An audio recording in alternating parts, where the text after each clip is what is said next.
नमस्कार दोस्तों। तो करंट अफेयर्स के क्लास में आप सभी का स्वागत है।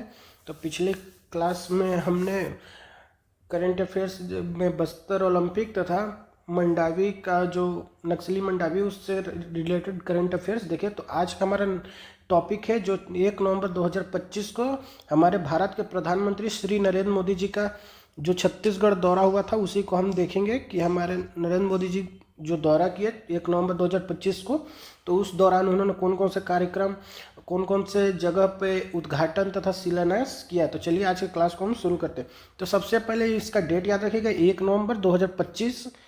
1 नवंबर 2025 क्योंकि इस दिन ही हमारा छत्तीसगढ़ का स्थापना दिवस है और हमारे छत्तीसगढ़ स्थापना दिवस में पूरे 25 साल हो चुके हैं।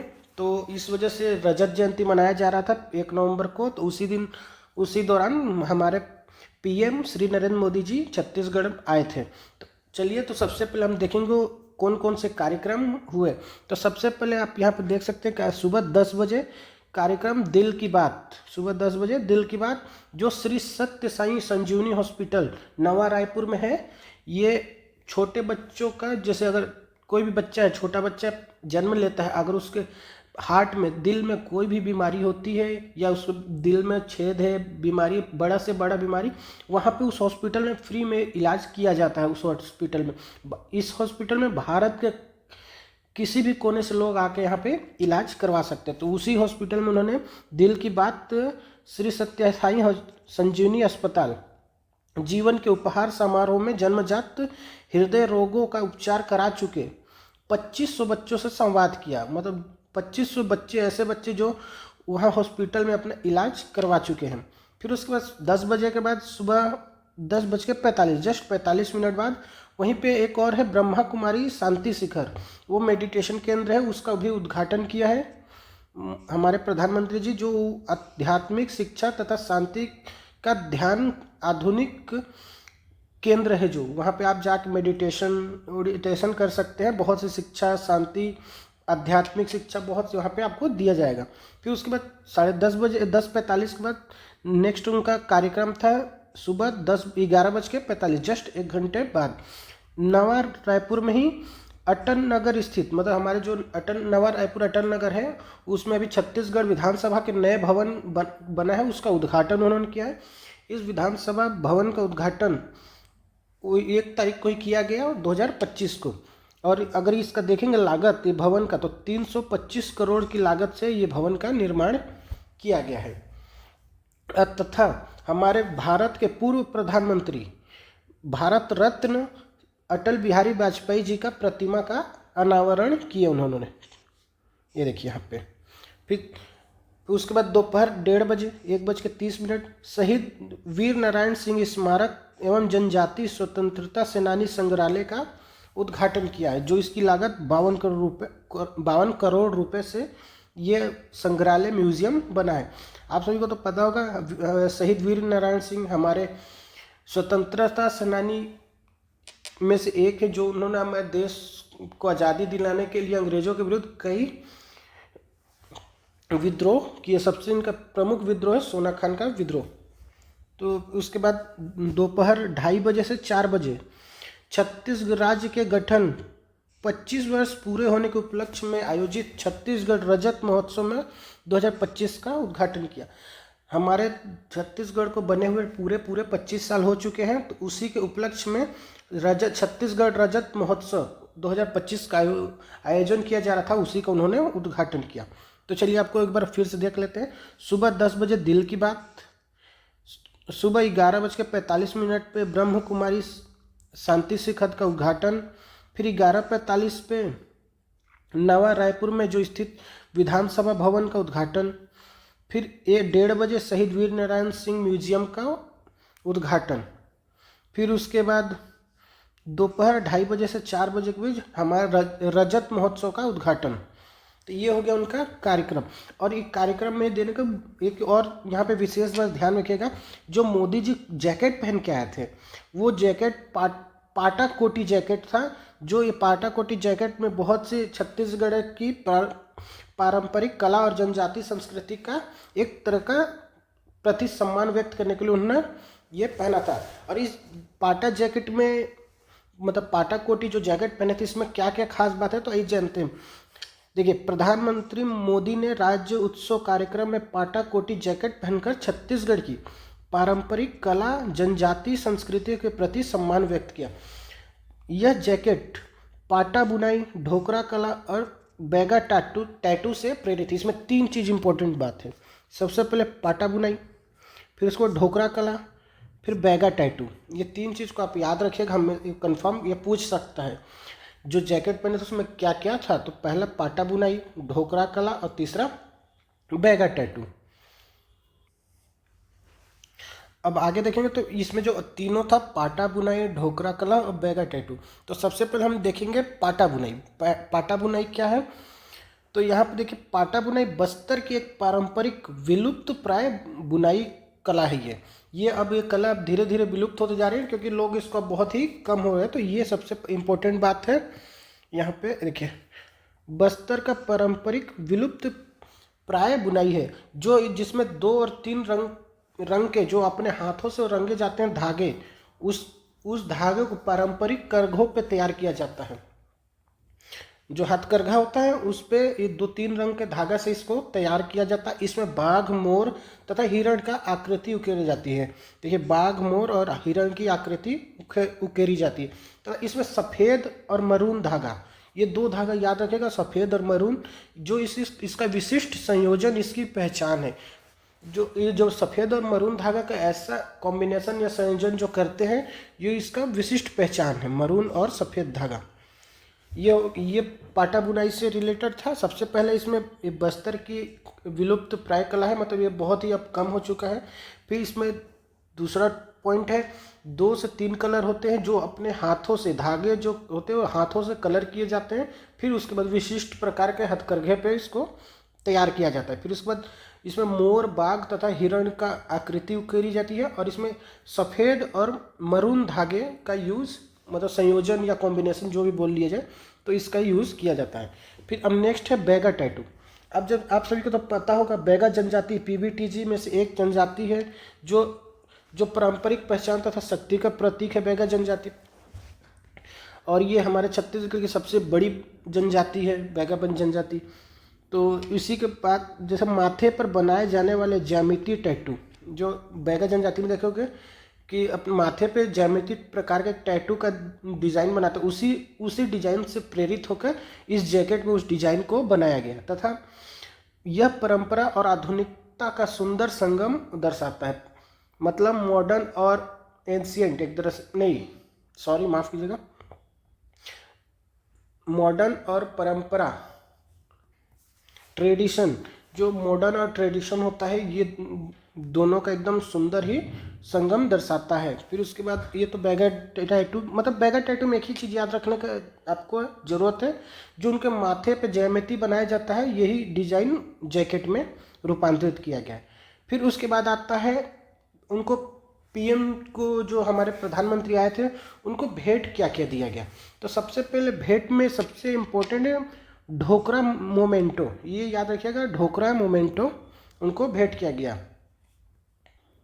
जो इसको मोमेंटो को जो दिए गए हैं मोदी जी को, इसमें जो जनजाति कलाकार हैं उन्होंने अपने हाथों से इस मोमेंटो को ढोकरा कला से निर्मित किया गया था तथा इसमें जो बस्तर के शिल्पकार हैं उन्होंने इसको अपने हाथों से बनाया। तो यहाँ पे देख भी सकते हैं, जनजातीय कलाकारों द्वारा ढोकरा कला से निर्मित मोमेंटो भेंट किया गया तथा इसमें बस्तर के शिल्पकारों ने इससे हाथों से गढ़ा है, मतलब अपने हाथों से इसको बनाया था। और जो मोमेंटो दिया गया उसमें जो दिखाया गया था हमारे छत्तीसगढ़ के पूरे 25 वर्ष हो चुके, उसकी पूरा गौरवमय यात्रा तथा प्रगति, संस्कृति आदि इत्यादि को उस मोमेंटो में दर्शाया गया था।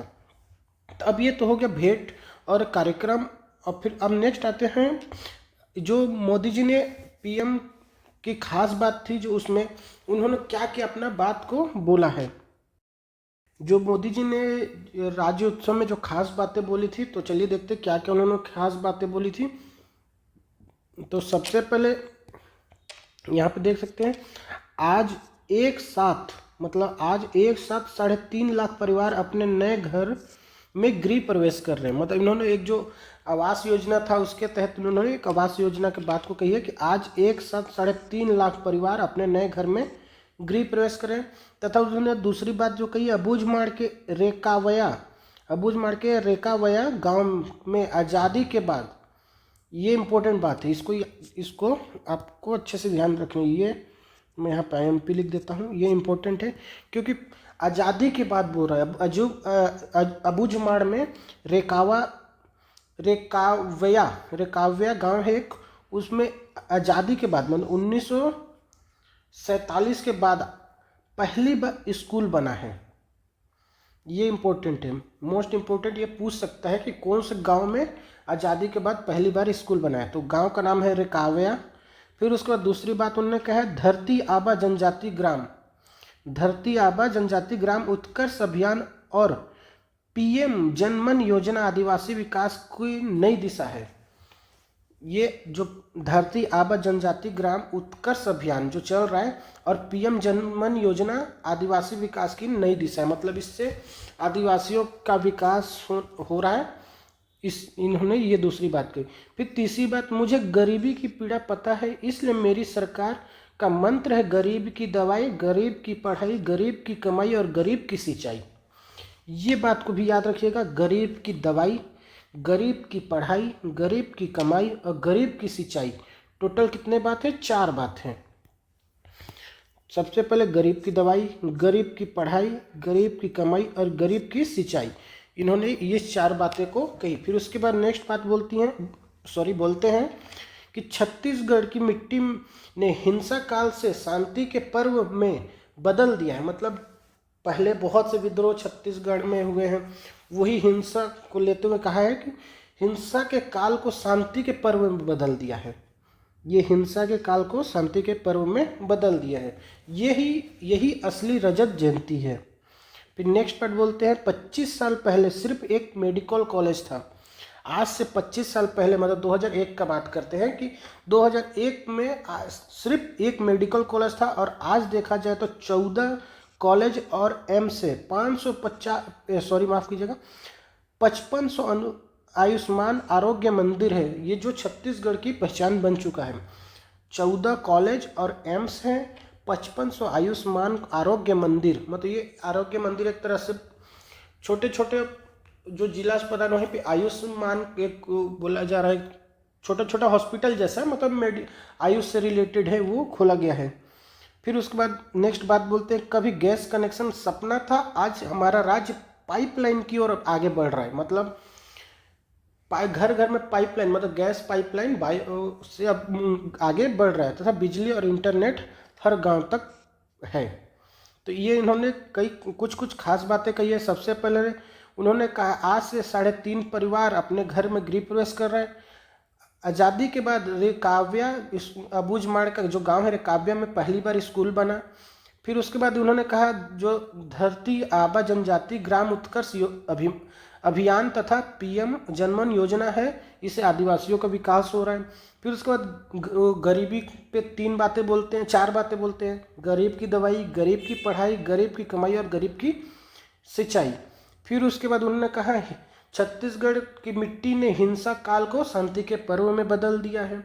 फिर नेक्स्ट बोलते हैं कि 25 साल पहले एक कॉलेज था और आज 14 कॉलेज और एम्स है और 5500 आयुष्मान आरोग्य मंदिर हैं।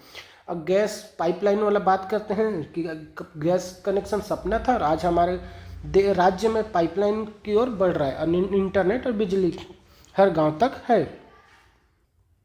तो ये हो गई उनकी खास बातें। फिर हम नेक्स्ट आगे बढ़ते हैं। तो आगे बढ़ेंगे तो देखते हैं क्या क्या उन्होंने आगे में कहा है। तो अब यहाँ पे देखिए सबसे पहले उन्होंने एक की बात यहाँ पे लिखिएगा, इसको ध्यान रखिएगा।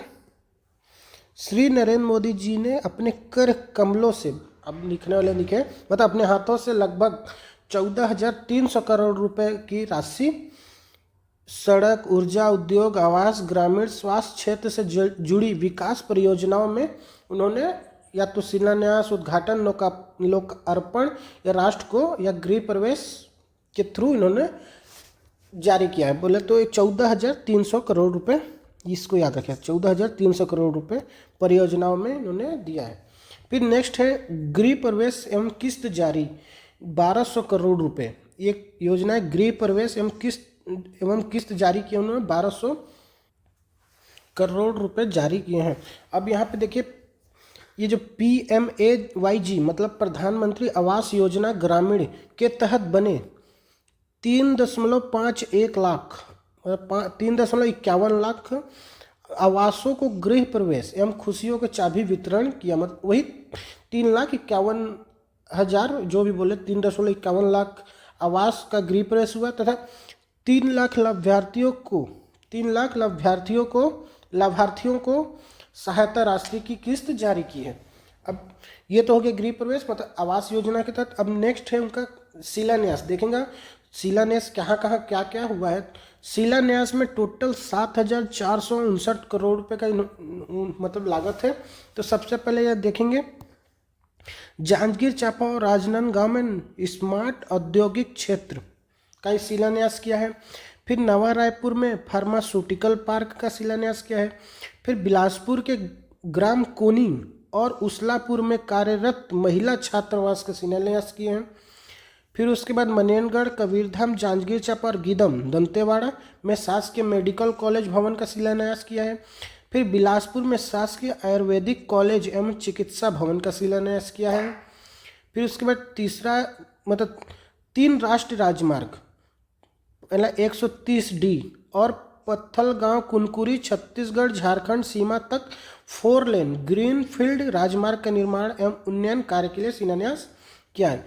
फिर कांकेर में 220 kV, बलौदा बाजार भाटापारा में 132 kV का विद्युत उप केंद्र का शिलान्यास किया है। फिर उसके बाद RDSS योजना के तहत विद्युत आधारभूत संरचना विकास कार्य का शिलान्यास किया। तो यहाँ पे मोटा मोटा देखा जाए तो कुछ इंपॉर्टेंट, सबसे पहले इस स्मार्ट औद्योगिक क्षेत्र, फिर रायपुर का फार्मास्यूटिकल पार्क, फिर उसके बाद बिलासपुर कोनी और उसलापुर का महिला छात्रावास, मनेनगढ़ कबीरधाम और गीदम में शासकीय मेडिकल कॉलेज का भवन, फिर उसके बाद बिलासपुर के शासकीय आयुर्वेदिक कॉलेज एवं चिकित्सालय भवन, 3 राष्ट्रीय मार्ग NH मतलब राष्ट्रीय मार्ग राजमार्ग NH 130D और पत्थलगांव कुनकुरी झारखंड तथा छत्तीसगढ़ सीमा तक 4 लेन ग्रीनफील्ड राजमार्ग का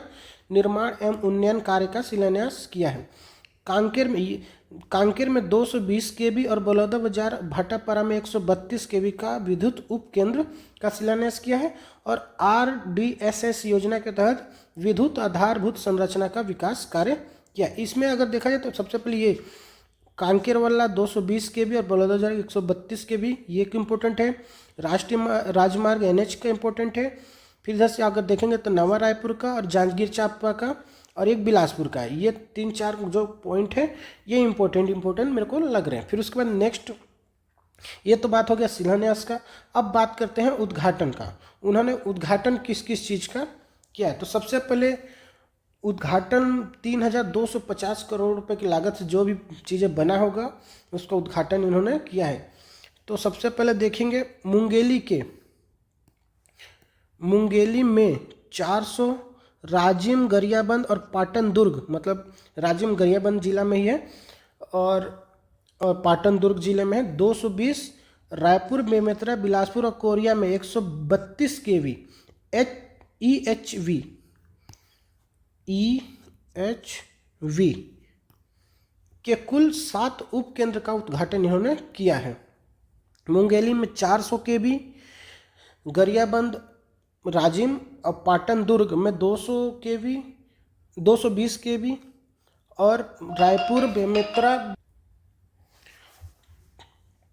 तो यहाँ पे देखेंगे मुंगेली के 400, राजिम और पाटन में 220, रायपुर बेमेतरा बिलासपुर कोरिया में 132 kV EHV के कुल 7 उपकेंद्र का उन्होंने उद्घाटन किया। फिर नेक्स्ट बस्तर और सुकमा में 33 kV के उपकेंद्र का उद्घाटन किया।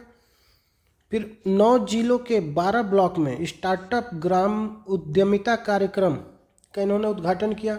फिर उसके बाद छत्तीसगढ़ और उड़ीसा खंड 489 489 किलोमीटर नागपुर झारसुगुड़ा पाइपलाइन गैल का उद्घाटन किया। फिर उसके बाद नया पेट्रोलियम ऑयल डिपो HPCL इसका उद्घाटन किया। फिर अंतर क्षेत्रीय ERWR इंटर कनेक्शन ट्रांसमिशन परियोजना पावर ग्रिड बोला गया, तो पावर ग्रिड का उद्घाटन किया। तो ये उद्घाटन में इम्पोर्टेंट कुछ है। तो सबसे पहले ये मुंगेली वाला 400 kV, राजिम पाटन 220 kV, रायपुर में मेत्रा बिलासपुर 132 kV, EHV के कुल 7 उपकेंद्र खुले। फिर बस्तर सुकमा में 33 kV के उपकेंद्र तथा इसमें स्टार्टअप ग्राम उद्यमिता कार्यक्रम का उद्घाटन किया। फिर छत्तीसगढ़ उड़ीसा खंड के 489 किलोमीटर नागपुर झारसुगुड़ा पाइपलाइन का उद्घाटन किया। फिर उसको HPCL नया पेट्रोलियम ऑयल डिपो HPCL का इन्होंने उद्घाटन किया। फिर उसके बाद अंतर क्षेत्रीय IRWR इंटर कनेक्शन ट्रांसमिशन परियोजना मतलब पावर ग्रिड का उद्घाटन किया। ये तो हो गया शिलान्यास उद्घाटन। अब नेक्स्ट जो है इन वीर नारायण सिंह जनजाति सेनानी संग्रहालय जो उन्होंने उद्घाटन किया है उसके बारे में थोड़ा सा हम थोड़ा सा देख लेते हैं क्या क्या है और क्या उसके अंतर्गत कैसा और क्या है। तो चलिए हम देखते हैं। तो सबसे पहले यहाँ पर देख सकते हैं शहीद वीर नारायण सिंह स्मारक और जनजाति स्वतंत्रता सेनानी संग्रहालय मतलब म्यूजियम जो उन्होंने उद्घाटन किया उसको देख लेते हैं। सबसे पहले इसका विशेषता क्या है। इसका विशेषता यह भारत का पहला डिजिटल जनजाति स्वतंत्रता सेनानी संग्रहालय है। मतलब भारत का पहला डिजिटल जनजाति स्वतंत्रता सेनानी संग्रहालय है। फिर इसका उद्घाटन 1 नवंबर को किया गया जो हमारे प्रधानमंत्री नरेंद्र मोदी जी के द्वारा अटल नगर रायपुर में छत्तीसगढ़ में किया गया। फिर अब इसका जो मुख्य आकर्षण जो है इस संग्रहालय का उसको देख लेते हैं क्या क्या है उसमें आकर्षण है। तो सबसे पहले प्रवेश द्वार कहीं भी जाते हैं सबसे पहले प्रवेश द्वार होता है। तो उसका आकर्षण क्या था प्रवेश द्वार में।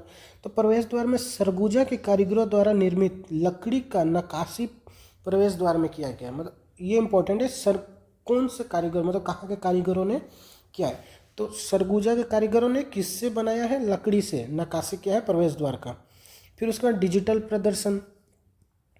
डिजिटल पत्तियों के माध्यम से 14 जनजाति विद्रोहों का चित्रण किया गया। हमारे छत्तीसगढ़ में जितने भी विद्रोह हैं उसमें से 14 विद्रोह का यहाँ पे चित्रण किया गया है। जनजाति विद्रोह जितने भी उसमें से 14 जनजाति विद्रोह का चित्रण किया गया है डिजिटल पत्तियों के माध्यम से। फिर उसके बाद प्रदर्शित विद्रोह मतलब उसमें जो विद्रोह को प्रदर्शित किया गया कौन कौन से विद्रोह उसमें हैं। तो सबसे पहले हल्बा विद्रोह जो हमारे छत्तीसगढ़ और सरगुजा विद्रोह में। तो सबसे पहले इसमें जो प्रदर्शित किया गया वो देखिए। तो सबसे पहले इसमें हल्बा विद्रोह फिर उसके बाद सरगुजा विद्रोह जैसे प्रमुख आंदोलन इसमें शामिल किया गया। फिर इस बार जो मूर्ति बना है अंदर में तो मूर्ति में क्या क्या है। तो सबसे पहले मूर्ति में 2 चीज़ याद रखिएगा नाम बिरसा मुंडा और गेंद सिंह जैसे जनजाति नायकों का प्रतिमूर्ति मतलब मूर्तियाँ वहाँ स्थापित की गई है प्रदर्शित या स्थापित जो भी बोल लीजिए किया गया है। तो ये तो हो गया उसका प्रमुख आकर्षण। अब इसमें से जो वहीद वीर नारायण सिंह जिस नाम से रखे उस वीर नारायण सिंह के बारे में हम थोड़ा सा ऊपर देख लेते हैं कि ये वीर नारायण सिंह कौन थे और इनको थोड़ा सा ऊपर से देख लेते हैं। सबसे पहले जो छत्तीसगढ़ स्वतंत्रता सेनानी शहीद वीर नारायण सिंह को बोला जाता है जो थे वो हमारे छत्तीसगढ़ सोनाखान जो जमींदारी क्षेत्र था वहाँ के थे। ये सोनाखान के जमींदार थे। तो इनका अगर जन्म देखा जाए तो 1795 में सोनाखान छत्तीसगढ़ में हुआ था। ये जिनका जनजाति बिंजवार जनजाति से थे। इनके पिता का नाम राम साई सिंह था या राम राय भी बोलता है 2-3 नाम है मतलब अलग अलग बुकों में अलग अलग नाम से दिया जाए। तो राम साई या राम राय उनके पिता थे। ये जो सोनाखान के जमींदारी थी इनको कलचुरियो नरेश ने बहरेन शाह ने इनके परदादा जो भी बिसई ठाकुर थे उनको सैन्य सहायता के बदले में ये उनको जिम्मेदारी मिले थे। फिर इसका अगर विशेषता देखें तो अगर वीर नारायण सिंह तो ये एक दयालु तथा जन प्रति कल्याणी शासक थे। इनको जनता से अपने बहुत ही जनता से प्यार था। इसी कारण जैसे एक बार बीच में क्या अकाल पड़ा था, तो जनता को खाने के लिए अन्न नहीं था। तो एक माखन लाल था उनका, मतलब वहाँ का व्यापारी था, उनका गोदाम को लूट के ग्रामीणों में बंटवा लिया गया था। तो इसी वजह से उनको वो गिरफ्तार कर लिया गया था। तो यहाँ पे देख भी सकते 1856 में जब अकाल भूखमरी से पीड़ित ग्रामीणों के लिए अनाज को जब्त करने के कारण उन्हें गिरफ्तार किया, मतलब वही अनाज को गोदाम से लूट के जनता में बंटवा दिए थे। फिर उनके बाद उनको गिरफ्तार कर लिया गया। फिर वो 1700 गिरफ्तार करने के बाद 1757 में वो जेल से भाग गए। फिर उन्होंने जेल से भागकर 500 जनजातीय योद्धाओं की एक सेना बनाई तथा ब्रिटिश शासन के विरुद्ध उन्होंने संघर्ष स्थापित या विद्रोह कर दिया। तो 1857 में उन्होंने 500 जनजातीय योद्धाओं के साथ विद्रोह किया था। फिर इनको 2 दिसंबर को पकड़ लिया गया तथा 10 दिसंबर को इनको 1857 में उनको रायपुर के जय स्तंभ चौक में इनको फांसी दे दिया गया। तो और ये हमारे छत्तीसगढ़ के प्रथम शहीद भी कहलाते हैं, और ये छत्तीसगढ़ का पहला स्वतंत्रता सेनानी भी बने हैं।